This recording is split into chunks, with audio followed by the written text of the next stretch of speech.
खेड तहसीलदाराच्या मनमानी कारभाराविरोधात शेतकऱ्यांचं हलगीनाद आंदोलन। बनावट कागदपत्रांच्या आधारे तहसीलदार शेतकऱ्याची मिळकत बळकावत असल्याचा आरोप। तर जिल्हाधिकाऱ्यांच्या निर्देशांनंतर सुद्धा मनमानी कारभार सुरू असल्यानं शेतकऱ्यांचं आंदोलन। धाराशिवमध्ये एमआयडीसी प्रशासनाविरोधात शेतकऱ्यांचं भीक मागू आंदोलन। जमिनीचा मोबदला द्यावा किंवा इच्छा मरणाची परवानगी द्या, शेतकऱ्यांची या ठिकाणी मागणी।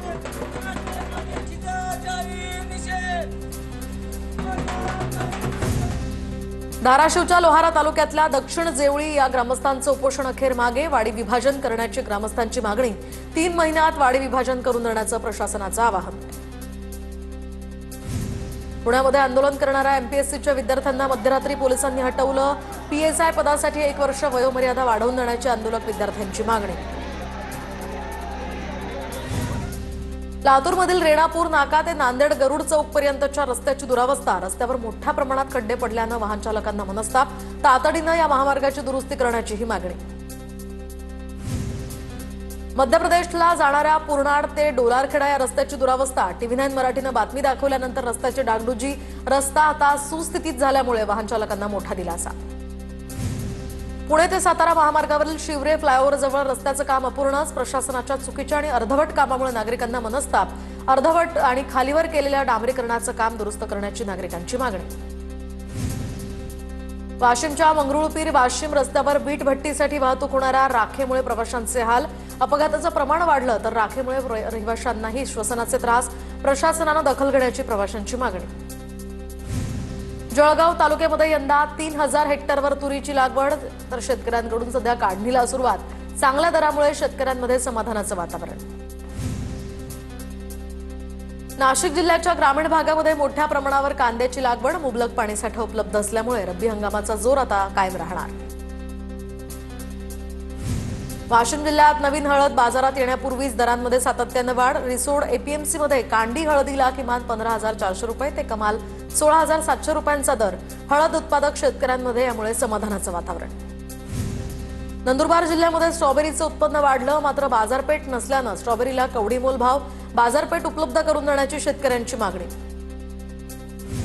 वाशिममध्ये 2025च्या खरीप हंगामामध्ये अतिवृष्टीनं मोठं नुकसान। जिल्ह्यातील 793 गावांची खरीप पिकांची अंतिम पैसेवारी जाहीर। शेतकऱ्यांना दिलासा मिळण्याची यामुळे शक्यता। नंदुरबार जिल्ह्यामध्ये कापसाला भाव नाही, तर दुसरीकडे मजुरांना अधिक पैसे देऊन मजूर मिळेनात। जिल्ह्यातील बहुतांश भागामध्ये कापूस वेचणी रखडली आहे। वाशिममध्ये रब्बी हंगामातील ई पीक पाहणी प्रक्रिया संथ गतीनं सुरू। एकूण 3,66,123 शेतकऱ्यांच्या शेतातील पीक पाहणी अपेक्षित, मात्र केवळ 24.55% क्षेत्राचीच नोंदणी पूर्ण। तर ई पीक पाहणीची अंतिम मुदत ही 24 जानेवारी असल्यामुळे शेतकरी चिंतेत।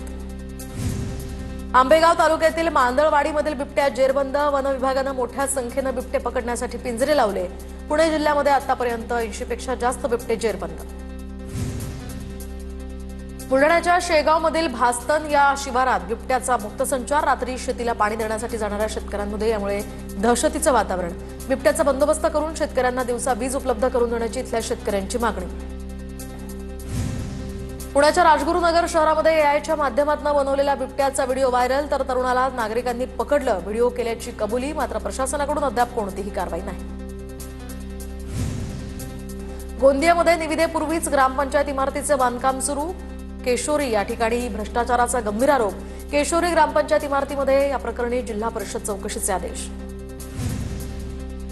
चंद्रभागा स्वच्छतेसाठी खर्च करण्यात आलेले कोट्यवधी रुपये वादाच्या भोवऱ्यात। नदी शुद्धीकरणासाठी बसवलेले इंग्लंडचे सेबर तंत्रज्ञान हे अनेक महिन्यांपासून बंदच। वाल्मिकी संघटनेकडून 24 कोटी रुपये पाण्यात घातल्याचा आरोप करत आंदोलनाचा इशारा। भीमाशंकर मंदिरात दर्शनासाठी मज्जाव केल्यानंतर आता पुजाराला जबर मारहाण। शिंदेंच्या शिवसेनेचे पुणे जिल्हाध्यक्ष देविदास दरेकर यांच्या पुजाराला मारहाण। न्यायालयामध्ये धाव घेणार अशी ही माहिती। संभाजीनगरच्या फुलंब्री या नगरपंचायत निवडणुकीमध्ये जादूटोण्याचा आरोप। जादूटोण्यामुळे नागरिकांनी भीतीपोटी मतदान केलं नसल्याचाही आरोप। शिंदेंच्या शिवसेनेचे पराभूत उमेदवार अमित वाहुळ यांचा आरोप। जळगाव जामोदमधील असलगाव या गावात जिल्हा परिषद शाळेमध्ये शिक्षकच नाहीत। विद्यार्थ्यांचं शैक्षणिक नुकसान। पीएम श्री योजना अंतर्गत जिल्हा परिषदेची सुसज्ज शाळा या ठिकाणी निर्माण आहे, मात्र शिक्षकच नसल्यामुळे नागरिकांकडून रोष व्यक्त। जळगावात मुख्याध्यापक सेवानिवृत्त झाल्यानं विद्यार्थी भाऊक. जांभूळमधील जिल्हा परिषद शाळेतील मुख्याध्यापक अशोक पाटलांना निरोप देताना विद्यार्थ्यांसह पालकांचेही डोळे पाणावले. यवतमाळमध्ये 4 जानेवारीला हेल्थ मॅरेथॉनचं आयोजन. पोलीस अधिकारी कर्मचारी 21 किलोमीटर धावणार. कारंजा, बुलढाणा, वर्धा, परभणी, अमरावती, छत्रपती संभाजीनगर आणि गडचिरोली इथल्या स्पर्धकांचा यामध्ये समावेश असणार. मकर संक्रांतीनिमित्त नाशिकच्या येवल्यामध्ये पतंग आणि आसरी बनवण्याची लगबग. 5 फुटांपर्यंत बनवल्या जात आहेत पतंग.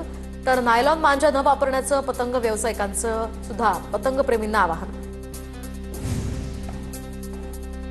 धाराशिवच्या भूममध्ये नववर्षाच्या सुरुवातीलाच नगरसेवकांचा अनोखा उपक्रम. राहुल मोटे गटाच्या 14 नगरसेवकांनी हातात झाडू घेत ग्रामीण रुग्णालयामध्ये स्वच्छता मोहीम राबवली आहे. पुण्याच्या खानापूरमध्ये राष्ट्रीय ग्रामीण रोजगार योजनेअंतर्गत गावकऱ्यांना रोजगार प्रशिक्षण. याचवेळी शेती सुधार, बांधावर नारळ लावणी, फळबागा लागवडीसंदर्भात प्रात्यक्षिकांसह माहिती देण्यात आली आहे. बुलढाण्याच्या शेगावमध्ये मध्य प्रदेशातील चव्हाण कुटुंबियांनी कलाकुसरीच्या जोरावर मिळवला रोजगार.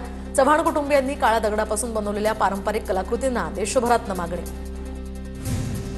शेगाव रेल्वे स्टेशन समोर रवी इंगळे या कलाकारानं हुबेहूब साकारली संत गजानन महाराजांची प्रतिमा. 15 फुटांच्या प्रतिमेसह आनंद सागरचा सुद्धा साकारला देखावा. 25 दिवसांच्या आत रवी इंगळे यांनी साकारली ही प्रतिमा.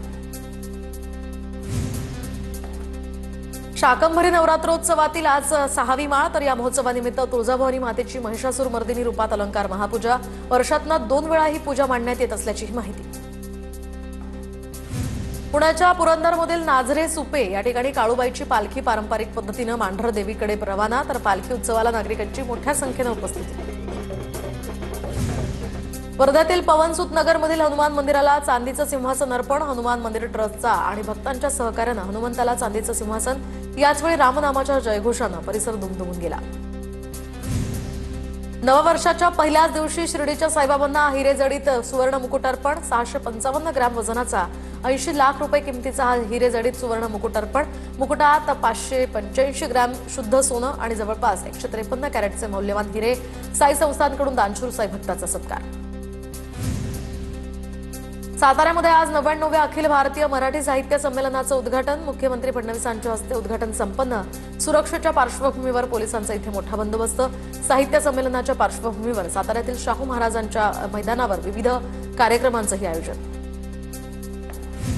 भंडारा बालकल्याण समितीला दिलेली मुदतवाढ आता रद्द. पदाचा गैरवापर केल्याचा ठपका ठेवत ही मुदतवाढ रद्द. समितीचा अतिरिक्त कार्यभार आता चंद्रपूर समितीकडे वर्ग. अर्बन बँक बंद होणार असल्याची अफवा पसरताच नागरिकांची गर्दी. गहाण ठेवलेलं सोनं काढण्यासाठी नागरिकांची बँकेत धाव. पोलीस बंदोबस्त तैनात. तर काही समाजकंटकांनी ही अफवा पसरवल्याचा आरोप. बँक अधिकाऱ्यांची माहिती. जळगावच्या यावल इथल्या जबरी चोरी प्रकरणी 3घांनाही अटक. स्थानिक गुन्हे शाखेची कारवाई. तर आरोपींकडून 13 लाखांचा मुद्देमालही हस्तगत. बीडच्या माजलगावमध्ये गोदाकाठच्या शेतातील विद्युत मोटर यासह कॉपर वायरची चोरी. चोरट्यांनी 90 शेतकऱ्यांचे लाखो रुपयांचे कॉपर वायर लंपास केले. अज्ञात चोरट्यांविरोधात माजलगाव ग्रामीण पोलिसात गुन्हा दाखल. गोंदियात नवीन वर्षाच्या पहिल्याच दिवशी वाहतुकीचे नियम मोडणाऱ्यांकडून 1,66,000चा दंड वसूल. तर 19 मद्यपी वाहनांवर कारवाई. वर्धा जिल्ह्यामध्ये वाहतूक नियमांचं उल्लंघन करणाऱ्या 200 जणांवर कारवाई. मद्यपान करून वाहन चालवणाऱ्या 11 जणांवर गुन्हे दाखल. जिल्ह्यामध्ये विविध ठिकाणी पोलिसांची कारवाई सुरू.